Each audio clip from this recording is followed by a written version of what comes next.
ሰላም የቻናላችን ተከታታዮች እንደምን አላችሁ? የሰዓቱን መረጃ ይዘንላችሁ መጥተናል። በፖላንድ ቶሩን ከመጋቢት 11 እስከ 13 ቀን 2018 ዓ.ም ሲካሄድ የቆየው 21ኛው የዓለም የቤት ውስጥ አትሌቲክስ ሻምፒዮና ፍጻሜውን ማግኘቱ ይታወሳል። በዚህ ሻምፒዮና ላይ ኢትዮጵያውያን አትሌቶች ሀገራቸውን ወክለው ተሳትፎ አድርገው ነበር። 6 አትሌቶች፣ አንድ ቡድን መሪ፣ አንድ የቴክኒክ ቡድን መሪና አንድ አሰልጣኝ ያካተተው የኢትዮጵያ የልዑካን ቡድን ውድድሩ ከመጀመሩ አንድ ቀን በፊት በስፍራው ደርሶ ነበር። ከቪዛና መሰል ችግሮች ጋር ተያይዞ ልምድ ያላቸውን እንደ ጽጌ ድጉማ አይነት አትሌቶችን በማስቀረት ወደ ስፍራው ያቀናው የኢትዮጵያ አትሌቲክስ ቡድን በተለያዩ ርቀቶች ላይ ተሳትፎ ማድረግ ችሏል። ያም ሆኖ አትሌቶቻችን በተሳተፉባቸው ውድድሮች ድል ሳይቀናቸው ቀርቷል።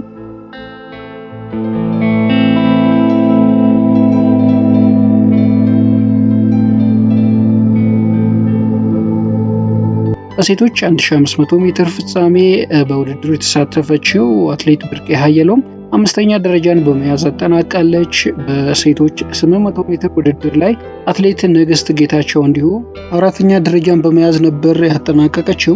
አትሌት ንግስት ባለፈው ዓመት በቻይና ናንጂንግ በተካሄደው 20ኛው የዓለም የቤት ውስጥ አትሌቲክስ ሻምፒዮና የርቀቱ ለኢትዮጵያ ብር ሜዳሊያ ማስገኘቷ ይታወቃል። በ3000 ሜትር የሴቶች ምድብ ላይ የተሳተፉት ኢትዮጵያውያን አትሌቶች አትሌት አለሽኝ ባወቀ 4ኛ ደረጃ፣ የባለፈው ዓመት የርቀቱ አሸናፊዋ አትሌት ፍሬወይኒ ኃይሉ 6ኛ ደረጃን በመያዝ ውድድራቸውን ማጠናቀቅ ችለዋል። አትሌት ፍሬወይኒ ኃይሉ በውድድሩ ተደናቅፋ ከወደቀችበት በመነሳት ብትፎካከርም ሜዳሊያ ውስጥ መግባት አልቻለችም። በወንዶች 3000 ሜትር ውድድር ደግሞ አትሌት አዲሱ ይሁኔ 8ኛ ደረጃን ይዞ ሲያጠናቀቅ አትሌት ጌትነት ዋለ 12ኛ ደረጃን በመያዝ ውድድሩን ማጠናቀቅ ችሏል። በአጠቃላይ አትሌቶቻችን ውጤታማ ያልነበረ ጊዜ አሳልፈዋል። ለመጀመሪያ ጊዜ ውድድራችንን ያለ ሜዳሊያ ለማጠናቀቅ ተገደናል።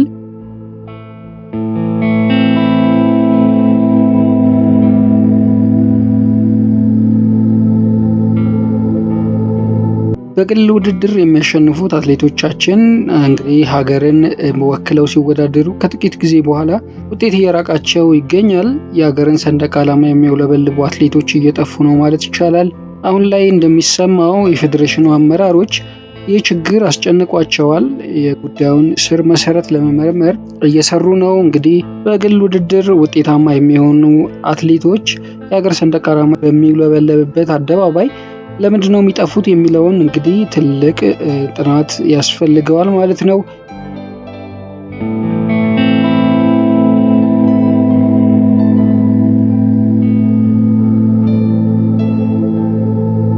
ውድድሩን አሜሪካ በ5 ወርቅ በ7 ብር እንዲሁም 6 ነሐስ በድምሩ 18 ሜዳሊያዎችን በመሰብሰብ በአንደኝነት ስታጠናቀቅ ታላቋ ብሪታንያና ጣሊያን 2ኛና 3ኛ በመሆን ማጠናቀቅ የቻሉ ሀገራት ናቸው።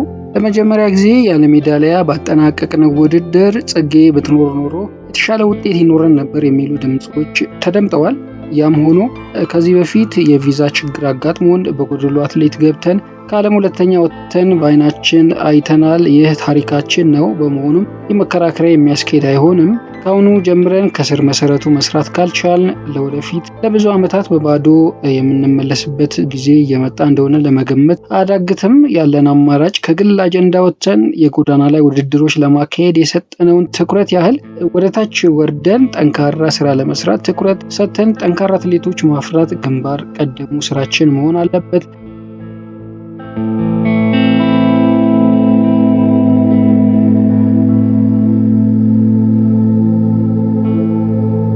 በግል አትሌቶች ላይ ብቻ ተወስነን እነዛ ቢሄዱ እነዚህ ባይሄዱ የሚለውን ትተን በመሰረታዊነት አትሌቲክሳችን ላይ ያለው የተጋረጠው ችግር ምንድነው በሚለው ባለድርሻ አካላቶችን በሙሉ ያካተተ መፍትሄ የሚያስፈልግበት ጊዜ ላይ ደርሰናል።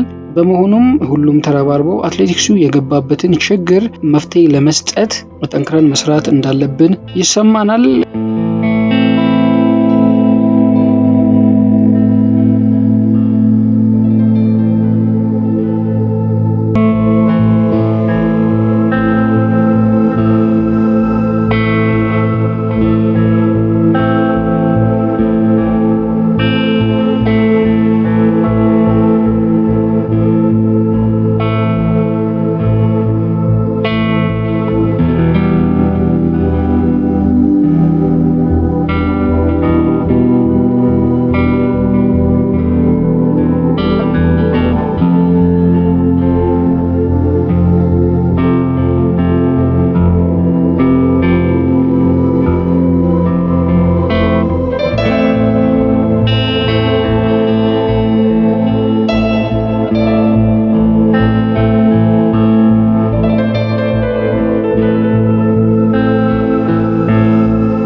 እንግዲህ ውድ የቻናላችን ተከታታዮች ከቻናላችን ጋር ስለነበራችሁ እናመሰግናለን። በሌላ መረጃ በሌላ ጊዜ ዳግም እንገናኛለን። እስከዚያው ሰላም።